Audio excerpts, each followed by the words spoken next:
en 2020, il y a eu la pandémie et je me suis retrouvée coincée à Cannes. Pendant 3 mois, je pouvais plus retourner au Paraguay et Lionel, mon mari, était ici.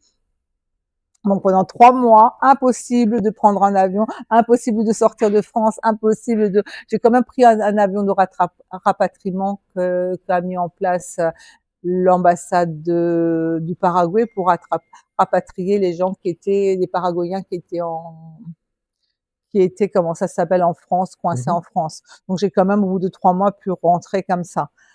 Mais c'était pénible. Et là, je sais pas, j'ai trouvé ça m'a traumatisé le comportement des Français.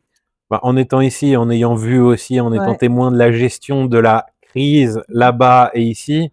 Ah ouais. Alors ici, ils ont fait un peu de cinéma aussi, mais c'était Mais vraiment c'était pour dire qu'ils rien. l'ont fait, quoi. C'était rien du tout. C'était rien du tout Ou ici, on ne ici. demandait pas des Lionel, attestations ouais, justement, moi, auto. il fallait que je fasse une attestation pour sortir. Après, c'était le problème comment ça s'appelle, des masques. En fait, je me suis dit, mais les Français sont devenus fous. En plus de ça, j'étais naturellement tous les jours en contact avec les Paraguayens qui me disaient, ben non, nous on Oui, ici, il se passe rien, sort, quoi. voilà, on se passe rien, on est cool. Je me dis, mais ces Français sont complètement devenus dingues. Et j'ai commencé à ne plus me sentir bien à partir de ce moment-là en France.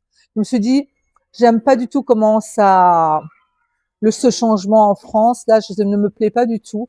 Et c'est là que j'ai décidé de vendre notre appartement à Cannes.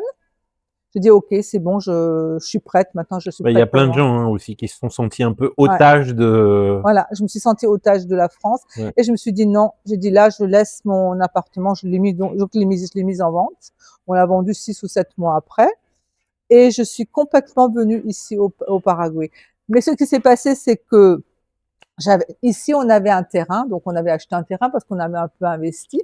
Et pendant le Covid, ben, j'ai eu un mari qui s'ennuyait.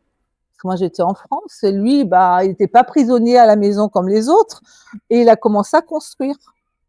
Alors, il s'est dit, bon, on va construire, puisqu'on avait des maisons qu'on construisait à Aquavillage, mais c'est quand même très cher le loyer. Tu sais, louer 10 000 € par mois. Bon, il y a quand même pas mal de gens qui ont les moyens, mais il y a aussi plein de gens qui n'ont pas les moyens pour Oui, puis payer après, aussi. c'est pas toute l'année non plus. Et C'est c'est pas plus toute l'année.